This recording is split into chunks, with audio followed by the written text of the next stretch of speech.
Mimicry വേദിയിൽ നിന്നും സിനിമയിലേക്ക് എത്തിയ രണ്ട് താരങ്ങളാണ് ദിലീപും എഫ് വർഗീസും. മിമിക്രി കാലങ്ങളിൽ ഒരുപാട് വേദികളിൽ പരിപാടി അവതരിപ്പിച്ചത് പോലെ നിരവധി സിനിമകളിലും ഇരുവരും വേഷമിട്ടു.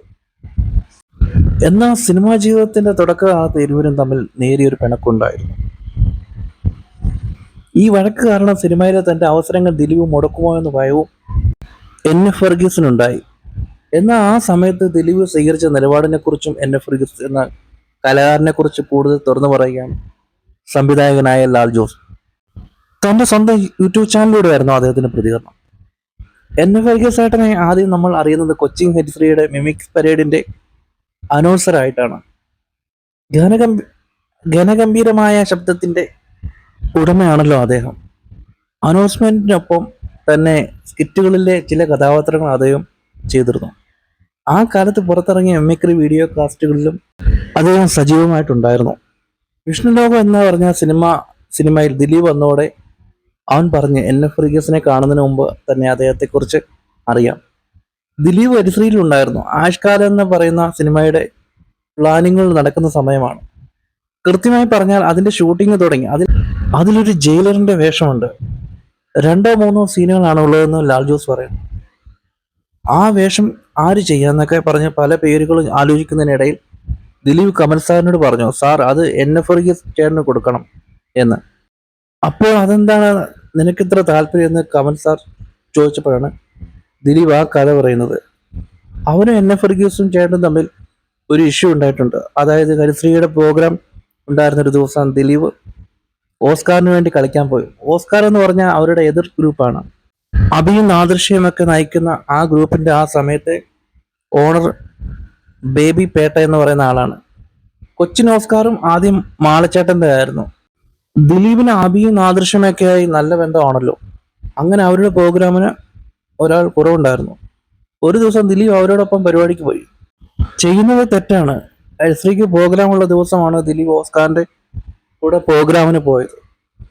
ദിലീപ് വിചാരിച്ചത് ഹരിശ്രീയിൽ അന്ന് ഞാൻ പോയില്ലെങ്കിലും ബാക്കി എല്ലാവർക്കും മാനേജ് ചെയ്യാവുന്നതേ ഉള്ളൂ എന്നാണ്.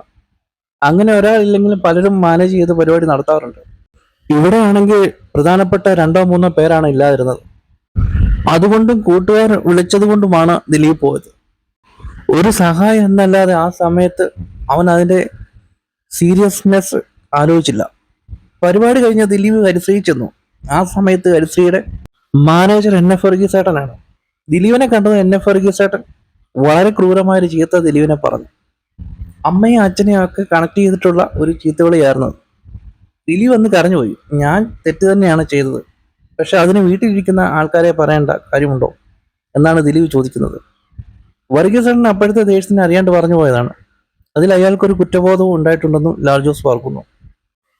പിൽക്കാലത്ത് ദിലീപ് കമൽ സാറിന്റെ കൂടെ അസിസ്റ്റന്റ് ഡയറക്ടറായി എന്നറിഞ്ഞപ്പോൾ എഫ് വർഗീസ് പറഞ്ഞ പോലും കമലിന്റെ ഒക്കെ പടത്തിൽ എന്തെങ്കിലും ഒന്ന് അഭിനയിക്കണമെന്ന് ആഗ്രഹിക്കുന്നതാണ്. ഇനിയിപ്പോൾ അത് നടക്കില്ലല്ലോ, കാരണം ദിലീപ് അവിടെ ഉണ്ടല്ലോ, അവൻ മുടക്കും എന്നും ഇത് ആരോ പറഞ്ഞ ദിലീപ് പറഞ്ഞു. അങ്ങനെയാണ് ദിലീപ് ഈ വേഷത്തിൽ എഫ് വർഗീസിനെ അഭിനയിപ്പിക്കണമെന്ന് കമൽ സാറിനോട് പറയുന്നത്.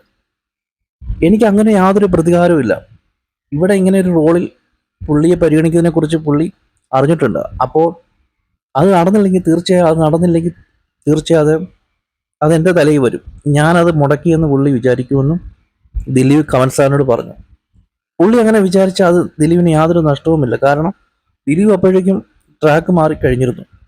എന്നാൽ ആ അവസരം കിട്ടിയില്ലെങ്കിൽ എഫ് വർഗീസ് സാറിന് വിഷമാവുമെന്ന് മനസ്സിലാക്കി ദിലീപ് അദ്ദേഹത്തിന് വേണ്ടി സംസാരിക്കുകയായിരുന്നു. അങ്ങനെയാണ് ആ സിനിമയിലേക്ക് എഫ് വർഗീസ് വരുന്നത്. അതിന്റെ കാരണം ദിലീപാണ്. അത് കഴിഞ്ഞ് പിന്നീട് എഫ് വർഗീസിന് ജോഷിയേട്ടൻ്റെ ഒക്കെ പടങ്ങളിൽ ഒരുപാട് നല്ല അവസരങ്ങൾ ലഭിച്ചു. അങ്ങനെ ഒരുപാട് നല്ല റോളുകൾ കിട്ടി മലയാളത്തിൽ സജീവമായിരിക്കുമ്പോഴാണ് പെട്ടെന്ന് അദ്ദേഹത്തിന്റെ ദേഹവിയോഗം ഉണ്ടാവുന്നതെന്ന് ലാൽ ജോസ് പറയുന്നു. ആദ്യകാലങ്ങളിൽ അഭിനയിക്കാൻ അവസരങ്ങൾ അന്വേഷിച്ച് നടന്നിട്ട് കിട്ടാതിരുന്നപ്പോൾ ആരോ എഫ് വർഗീസ് ചേട്ടനോട് പറഞ്ഞു, ഈ മൂക്ക് ഇവിടെ ഇത്തിരി പതിഞ്ഞ മൂക്കായതുകൊണ്ടാണ് സിനിമയിൽ അവസരം കിട്ടാത്തതെന്ന്. അവസരം കിട്ടണമെങ്കിൽ നിവർന്ന മൂക്ക് ആക്കണമെന്ന് അദ്ദേഹം നിർദ്ദേശിച്ചു. അങ്ങനെ അദ്ദേഹം പോയി പ്ലാസ്റ്റിക് സർജറി ചെയ്ത മൂക്ക് ശരിയാക്കുന്നു. സർജറി കഴിഞ്ഞ് വന്നിട്ടുള്ളതിന്റെ അടുത്ത ദിവസങ്ങളിലൊന്ന് ഒരു ബൈക്ക് ആക്സിഡന്റ് കൈ ഒടിഞ്ഞുപോയി.